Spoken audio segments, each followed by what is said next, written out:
Frankly, I don't even remember what made me think about it, but I started thinking a lot about OLPFs, or optical low pass filters, that are either placed or not placed in front of the sensor of your camera. So this Z6, Nikon Z6 that I'm using right now, does have an OLPF.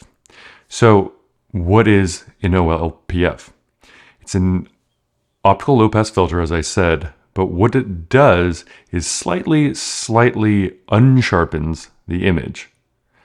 Of course, the first thing you're thinking of is, why would you ever want to unsharpen your image? Don't you always want the crispest, highest resolution image possible?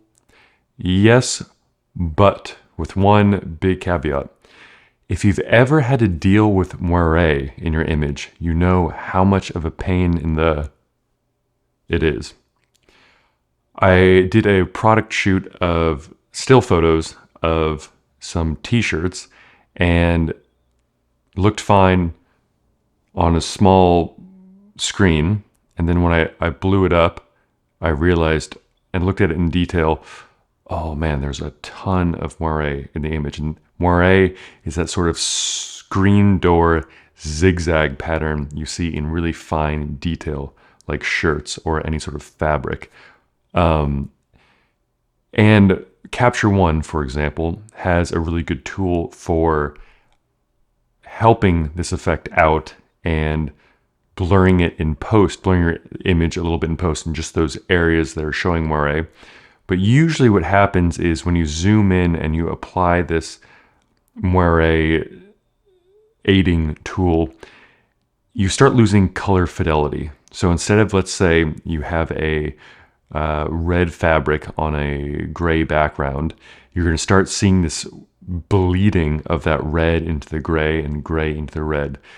And you're probably going to be able to get away with this in most of your photos, because by the time you're looking at it on your phone, for example, on a small screen, you're not really going to notice it. But if you do plan on, let's say like an 8.5 by 11 or larger print of the photo, or even on a large screen, and let's say your clients or hell, even your friends are looking at it in detail and scrutinizing the image, it doesn't look very good. So this Z6 has one. The Z7, the higher resolution camera, does not. I don't have much experience. I think I've shot once with the Z7, but you, of course, would want as much resolution as possible, but this moiré is so hard to deal with in post that the trade-off of having a slightly less sharp image is, especially if you're doing, say, live video, where it has to look good right out of the box on the live stream. You're not going to be editing it in post at all. It has to look good as is, and you don't have the option to really clean it up and fine tweak it afterwards. That OLPF is going to be absolutely crucial.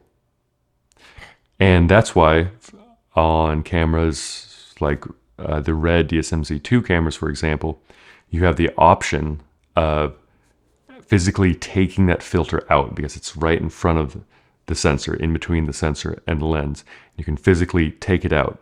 So let's say you have the time to look over your shot and you take off the OLPF and you realize that you don't actually need it, and you'd rather have that tiny little bit more of crispness, sharpness, resolution.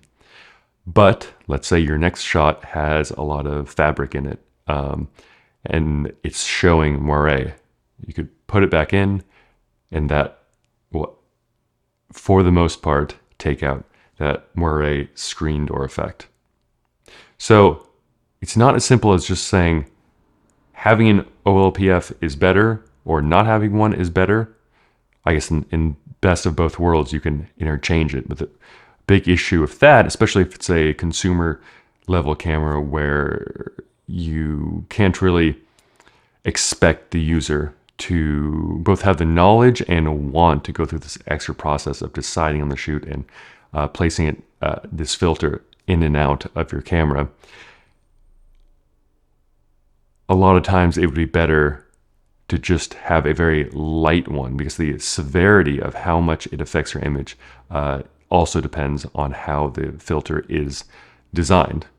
So in a lot of cases, it would make sense. For example, the Z7 is a higher end $3,000 camera.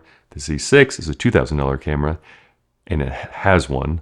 So it probably makes sense to put it there because the majority of people buying the camera would rather see a slightly less sharp image, and I'm talking really, really slightly less image, versus taking photos and then the people's clothing having this odd pattern on it, and then probably wanting to go back and return the camera saying that there's a malfunction.